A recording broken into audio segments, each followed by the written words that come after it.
Hello guys, welcome to my YouTube channel. मेरा नाम निधि है और आज हम डिस्कस करने वाले हैं पीसीओडी के ट्रीटमेंट के बारे में। आप लोग जैसे कि जानते हैं कि आज के समय में पीसीओडी फीमेल्स को बहुत ही कॉमन मतलब बीमारी है। आजकल हर दूसरी औरत को हमें मतलब पीसीओडी देखने के लिए मिलता है। तो आज हम लोग इसके प्रॉपर ट्रीटमेंट के बारे में मतलब डिस्कस करेंगे। आइए बिना देर किए हुए हम लोग पीसीओडी के बारे में या पीसीओडी के ट्रीटमेंट के बारे में जानते हैं। तो सबसे पहले हमें पीसीओडी के ट्रीटमेंट के बारे में जानने से पहले हमें ये पता होना चाहिए कि पीसीओडी क्या होता है। तो पीसीओडी एक तरीके की कॉमन हार्मोनल डिसऑर्डर है जिसके कारण फीमेल की जो रिप्रोडक्टिव एज होती है वो इफ़ेक्ट हो जाती है। यानी किस कारण, जब किसी फीमेल को पीसीओडी होता है तो उसकी ओवरीज़ में या जो उसकी ओवरीज़ होती हैं वो एक्सेस यानी बहुत ज़्यादा मात्रा में एंड्रोजन्स, जिसे हम लोग मेन हार्मोन बोलते हैं, वो मतलब सिक्रीट करने लगती हैं, जिसकी वजह से फीमेल्स की ओवरी नॉर्मली ओवल्यूशन यानी ओवम को रिलीज करने की जो प्रोसेस होती है उसको हम ओवल्यूशन बोलते हैं, वो नहीं कर पाती है। क्लियर है?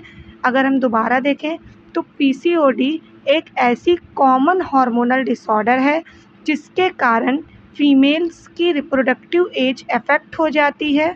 और पीसीओडी में होता क्या है, तो पीसीओडी में जो फीमेल्स की ओवरी होती हैं वो एक्सेस मात्रा में एंड्रोजन हार्मोन को रिलीज करने लगती हैं, जिसके कारण ओवरीज में छोटे छोटे सिस्ट का फॉर्मेशन हो जाता है, यानी सिस्ट यानी गांठें बन जाती हैं, जिसके कारण जो ओवरीज होती हैं वो प्रॉपर ओवम रिलीज नहीं कर पाती हैं। क्लियर है? इसका जो ट्रीटमेंट होता है वो फीमेल्स में शो होने वाले सिम्टम्स, एज या फीमेल्स की कितनी एज है उनके ऊपर डिपेंडेंट होता है।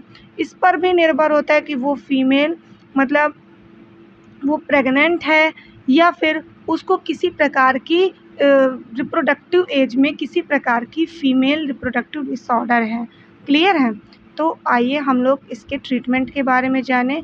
तो हम लोग अगर ट्रीटमेंट को जानने से पहले हमें ये चीज़ मतलब पता होनी चाहिए कि जब हम किसी फीमेल्स के पीसीओडी का ट्रीटमेंट करते हैं तो हमारे मेन गोल क्या होने चाहिए ट्रीटमेंट के लिए। तो सबसे पहले जिस कारण से फीमेल की रिप्रोडक्टिव या फिर मेंस्ट्रुअल साइकिल बिगड़ी हुई है, उस साइकिल को हमें दोबारा से रिस्टोर करना है। नॉर्मल जो हमारा ओवल्यूशन होता था पहले, उस ओवल्यूशन को इम्प्रूव करना है। और जो फीमेल इनफर्टाइल हो चुकी है उसको हमें फिर से फर्टाइल बनाना है। अब ये नॉर्मल सी बात है बेटा कि अगर ओवल्यूशन नॉर्मली होगा, अपने टाइम पे होगा, तो वो फीमेल को प्रेगनेंसी कंसीव करने में भी हेल्प होगी। रिड्यूस एक्सेस हेयर ग्रोथ, जो फीमेल्स को एक्सेस हेयर ग्रोथ या एक्नी की प्रॉब्लम देखने के लिए मिलती हैं तो वो भी कम हो जाएगी। या जो उसका वेट ओवर वेटेड है तो उस फीमेल का हमें वेट भी पहली बात कंट्रोल करना होगा। और जो कॉम्प्लिकेशंस पहले से प्रेजेंट हैं, उन कॉम्प्लिकेशंस की वजह से जो पीसीओडी कॉज हो रहा था उन कॉम्प्लिकेशंस को भी हमें प्रिवेंट करना है। जैसे कि डायबिटीज़, वो लॉन्ग टर्म कॉम्प्लिकेशंस है, जैसे कि डायबिटीज़ या हार्ट डिसीज़ जैसी प्रॉब्लम हो रही है अगर किसी फीमेल को, तो हमें उन्हें भी ट्रीट करना है। तो आइए अब हम लोग चलते हैं सबसे पहले पीसीओडी के ट्रीटमेंट के बारे में। तो हमें पीसीओडी को ट्रीट करने के लिए सबसे पहले हमें अपनी डेली लाइफ़स्टाइल को मॉडिफ़ाई करना होता है।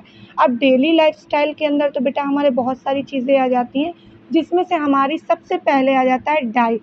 तो अगर हम प्रॉपरली हेल्दी डाइट इनटेक नहीं कर रहे हैं, जिसके कारण हमारी बॉडी में बहुत सारे चेंजेस होते हैं और उन चेंजेस की वजह से भी लेडीज़ को पीसीओडी होने की प्रॉब्लम हो सकती है।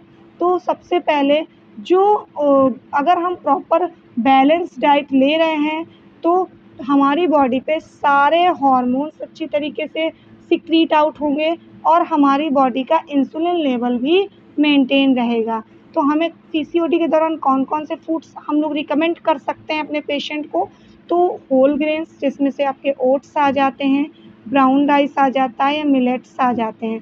प्रॉपर हम लोग फीमेल्स को फ्रूट और वेजिटेबल हरी सब्जियाँ मतलब इनटेक करने के लिए बोलते हैं और प्रोटीन का ज़्यादातर इनटेक करने के लिए बोलते हैं, जैसे कि पल्सेस हो गया, बीन्स हो गई, सोया प्रोडक्ट्स है, पनीर है, एग है, ये सारी चीज़ें हम लोग कंज्यूम करने के लिए ज़्यादा बोलते हैं। हेल्दी फैट इनटेक करने के लिए बोलेंगे, जैसे कि नट्स, सीड, ऑलिव ऑयल, ये सारी चीज़ें और हाई फाइबर डाइट भी इनटेक करने के लिए बोलेंगे। क्लियर है? नेक्स्ट हम लोग को ये चीज़ भी बतानी है कि उन्हें अपनी डेली यूजेस में जो हम अनवांटेड चीज़ ले रहे होते हैं, जैसे कि शुगरी ड्रिंक्स या केक या पेस्ट्रीज़, स्वीट्स या white bread and refined floor या जंक फूड, फ्राइड फूड या प्रोसेस्ड फूड, ये सारी चीज़ें जो हम इनटेक कर रहे होते हैं, उन चीज़ों को हमें फीमेल्स को प्रॉपरली इनटेक करने से मना करना चाहिए, जिसके कारण हम उनकी मतलब पीसीओडी की समस्या को थोड़ी ठीक कर सकते हैं। क्योंकि अगर फीमेल प्रॉपर फूड इनटेक करेगी, हेल्दी डाइट इनटेक करेगी, जिसके कारण उसका मेटाबॉलिज़्म ठीक रहेगा और फीमेल के सारे हार्मोन्स भी सही तरीके से रिलीज़ होंगे और हार्मोन्स अगर सही तरीके से रिलीज़ होंगे तो बेटा उनकी बॉडी के जितने भी फंक्शंस हैं वो सारे सही तरीके से होंगे और फीमेल एक हेल्दी वेट गेन मतलब ले सकती है, अपनी बॉडी पर्सनैलिटी बिल्डअप कर सकती है और अपने पीसीओडी को भी ट्रीट कर सकती है। नेक्स्ट आ जाता है हमारा weight management. Even losing 5 to 10% of body weight can, कुछ लोग मतलब अपना बॉडी वेट लूज़ भी करते हैं और कुछ लोग बॉडी वेट इनटेक भी करते हैं। तो सब अगर हमें अपने बॉडी वेट के इक्वलिटी पे लाना है, ठीक है, तो उसके लिए हमें अपने पीसीओडी को ट्रीट करना होगा और अगर हमें पीसीओडी ट्रीट करना है तो हमें वेट मैनेजमेंट करना होगा, जिसके लिए हमें अपना ओव्यूलेशन इम्प्रूव करना होगा, मेक पीरियड्स मोर रेगुलर, हमें पीरियड्स में भी रेगुलरिटी लानी होगी, रिड्यूस एंड्रोजन लेवल, हमें एंड्रोजन लेवल्स को भी कम करना होगा, फर्टिलिटी को भी इंक्रीज़ करना होगा और इंसुलिन सेंसिटिविटी को भी इम्प्रूव करना होगा। रेगुलर एक्सरसाइज की रिकमेंडेशन देना है। हर उस लेडी का एम होना चाहिए कि मतलब उसे कंटिन्यूसली आप लोग 1 से 1.5 घंटे या 2 घंटे मतलब 150 से 300 मिनट्स मॉडरेट एक्सरसाइज करनी चाहिए पर वीक। क्लियर है? 1 हफ्ते का इसमें पूरा दिया हुआ है या फिर अगर वो प्रॉपर एक्सरसाइज नहीं कर सकती है तो नॉर्मल उसे वॉकिंग ही करनी चाहिए, ठीक है? तो हम लोग एग्ज़ाम देख लें कि क्या-क्या कर सकते हैं, तो नॉर्मली वो लोग योगा कर सकती हैं, स्विमिंग कर सकती हैं, साइकिलिंग कर सकती हैं, ब्रिस्क वॉकिंग या फिर ट्रेनिंग भी कर सकती हैं। इसके बेनिफिट्स क्या होंगे? इससे वेट लॉस होगा, इम्प्रूव इंसुलिन सेंसिटिविटी होगी, स्ट्रेस रिड्यूस होगा और हार्मोनल बैलेंस भी इम्प्रूव होगा। मेडिकल ट्रीटमेंट की अगर हम बात करें तो हम लोग सिम्पटम्स के अकॉर्डिंग फीमेल्स को मेडिकल ट्रीटमेंट पीसीओडी का प्रोवाइड कराते हैं, जिससे कि अगर फीमेल्स की इर्रेगुलर पीरियड्स है तो उनमें से डॉक्टर्स ज़्यादातर combined oral contraceptive pills provide करता है, जिसे बर्थ कंट्रोल पिल्स हम लोग बोलते हैं। इससे जो मेंस्ट्रुअल साइकिल रेगुलेट होती हैं, एंड्रोजन लेवल कम हो जाते हैं, एक्नी यानी जो एक्नी होती हैं वो कम हो जाती हैं और एक्सेसिव हेयर ग्रोथ जो होती है बॉडी पे वो रिड्यूस हो जाती है। इम्प्रूव इंसुलिन रेजिस्टेंस, अगर कोई पेशेंट इंसुलिन रेजिस्टेंस है तो उसको हम कैसे इम्प्रूव करें? तो मेटफॉर्मिन एक ट्रीटमेंट है, एक दवा है जो कि आपके इंसुलिन सेंसिटिविटी को इम्प्रूव करती है। ये पीरियड्स को रेगुलेट करने में हेल्प करती है, ओव्यूलेशन को प्रमोट करती है और ये आपके वेट मैनेजमेंट को असिस्ट करके ही इसे हमें फीमेल्स को प्रोवाइड करना चाहिए। इसके कुछ साइड इफ़ेक्ट्स भी होते हैं, जैसे कि नौज़िया, डायरिया या स्टमक अपसेट जैसी आपको साइड इफ़ेक्ट्स इस ड्रग में देखने के लिए मिल सकती हैं। तीसरे नंबर पे अगर हम बात करें तो एक्सेसिव हेयर ग्रोथ हमें देखने के लिए मिल सकती है, तो इसके लिए डॉक्टर्स हमें एंटी एंड्रोजन मेडिसिन्स प्रोवाइड करते हैं, जिसके कारण हम फीमेल्स की बॉडी में एंड्रोजन का लेवल कम हो जाता है और हेयर ग्रोथ कम हो जाती है। बर्थ कंट्रोल पिल्स हमें प्रोवाइड कराते हैं। हेयर रिमूवल मेथड्स जो हम लोग यूज़ करते हैं, जैसे कि लेज़र हेयर रिमूवल या वैक्सिंग, थ्रेडनिंग, शेविंग या इलेक्ट्रोलाइसिस जैसी प्रॉब्लम जो हम करवाते हैं, वो सारी चीज़ें से हमें मतलब बचते हैं और उन मेथड्स को हमें रिमूव करना होता है अपनी लाइफ़स्टाइल से। फॉर एक्ने के लिए हम लोग क्या करते हैं, अगर किसी फीमेल को बहुत ज़्यादा एक्ने प्रॉब्लम हो रही होती है, तो उसके ट्रीटमेंट में हम लोग बर्थ कंट्रोल पिल्स दे सकते हैं और एंड्रोजन मेडिसिन्स दे सकते हैं, टॉपिकल क्रीम्स प्रोवाइड कर सकते हैं जिससे कि उसकी एक्ने प्रॉब्लम्स ट्रीट हो सके। एंटीबायोटिक्स की अगर रिक्वायरमेंट है तो हम लोग एंटीबायोटिक्स भी प्रोवाइड कराते हैं, और तब भी अगर उसके एक्ने ठीक नहीं हो रहे हैं तो आप लोग डॉक्टर से भी कंसल्ट या डर्मेटोलॉजिस्ट कंसल्टेशन भी ले सकते हैं। फर्टिलिटी ट्रीटमेंट को आप लोग कैसे ट्रीट कर सकते हो, तो अगर आप प्रेगनेंसी डिज़ायर्ड हैं, ठीक है, तो आप लोग को इसे ट्रीट करना, अगर कोई फीमेल है या वुमन है जो प्रेगनेंसी कंसीव करना चाहती है, तो उसके लिए ट्रीटमेंट है जिसमें से आपको ओवुलेशन इंक्लूडिंग मेडिसिन्स लेनी पड़ती हैं, क्लियर है? इसमें आपको प्रॉपरली गायनेकोलॉजिस्ट से मिलना होता है, और जो भी गायनेकोलॉजिस्ट आपका मेडिसिन प्रोवाइड कराएगा या प्रिस्क्राइब करेगा, उन मेडिसिन्स को लेना। और वो मेडिसिन क्या करती हैं, आपके ओवुलेशन को क्या करती हैं, स्टिमुलेट करती हैं, यानी ओवुलेशन जो आपका टाइम से नहीं हो रहा था, उस ओवुलेशन को आपको टाइम पे सेट करती हैं, क्लियर है? ये अनसक्सेसफुल अगर रहा तो इंजेक्टेबल इनफर्टिलिटी हार्मोन, अगर ये अनसक्सेसफुल है तो उसकी जगह पे वो लोग फर्टिलिटी हार्मोन्स को इंजेक्ट करती हैं, या फिर आपको आईवीएफ प्रोसीजर के बारे में बताते हैं, और आईवीएफ के तहत आप लोगों को मतलब प्रेगनेंसी इनटेक करने की या कंसीव करने का एक मेथड है, ठीक है?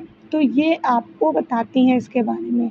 सर्जिकल ट्रीटमेंट में अगर आप लोग देखें, अगर if medicine do not help with ovulation, अगर आप जो मेडिसिन्स इनटेक कर रहे हो वो अगर आपको ओवुलेशन में मदद नहीं करती है, तो उसकी जगह पे आपके लिए सर्जरी कंसीडर्ड कराई जाती है, जिसमें आपकी सर्जरी का नाम है ओवेरियन ड्रिलिंग। ओवेरियन ड्रिलिंग में क्या होता है, ये एक तरीके का मिनिमली इन्वेसिव लिप्रोस्कोपिक प्रोसीजर है, जिसमें आपके ओवरी में एक स्मॉल होल बनाया जाता है और आपके हीट या लेजर का यूज करके आपके लोअर एंड्रोजन प्रोडक्शन यानी जो सिस्ट है उनको रिमूव किया जाएगा, और उनके जो जिसके कारण आपके एंड्रोजन प्रोडक्शन कम हो जाएंगे और आपका ovulation properly time to time होगा, क्लियर है?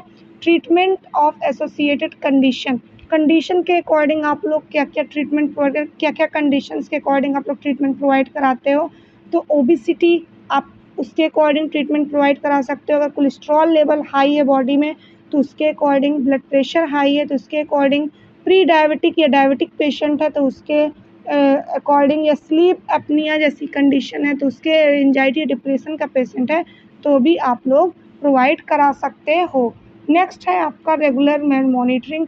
अब किसी पेशेंट का मतलब चल रहा है ट्रीटमेंट, उस दौरान आपको रेगुलर मॉनिटरिंग भी करनी होती है। तो रेगुलर मॉनिटरिंग में आपको बीएमआई रेट या फिर आपको बॉडी वेट भी मॉनिटर करना होता है, ब्लड प्रेशर को प्रॉपरली मॉनिटर करना होता है, ब्लड शुगर लेवल को मॉनिटर करना होता है, लिपिड प्रोफाइल पेशेंट की डिटेक्ट करनी होती है, मेंस्ट्रुअल साइकिल को ट्रैकिंग करनी होती है, और हार्मोनल टेस्ट को भी आपको डिटेक्ट करना होता है। Properly time to time patient की ओवरीज का अल्ट्रासाउंड करवा करके भी आपको देखना चाहिए।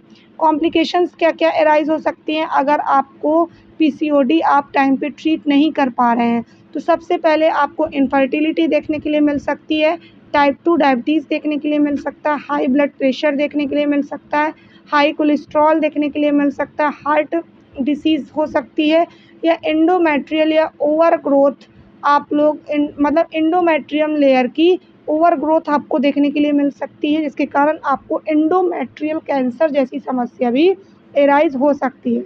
ओबेसिटी देखने के लिए मिल सकती है, या फिर आपको डिप्रेशन एंड एंजाइटी देखने के लिए मिल सकता है। तो आई होप आपको पीसीओडी से रिलेटेड सारी इन्फॉर्मेशन समझ में आ गई होगी, और उसके ट्रीटमेंट के बारे में भी आपके सारे डाउट्स क्लियर हो गए होंगे। तो आई होप आपको ये वीडियो समझ आई हो, तो आप लोग जल्दी से मेरे चैनल को लाइक करें, सब्सक्राइब करें एंड बेल आइकन को प्रेस करें। Thank you.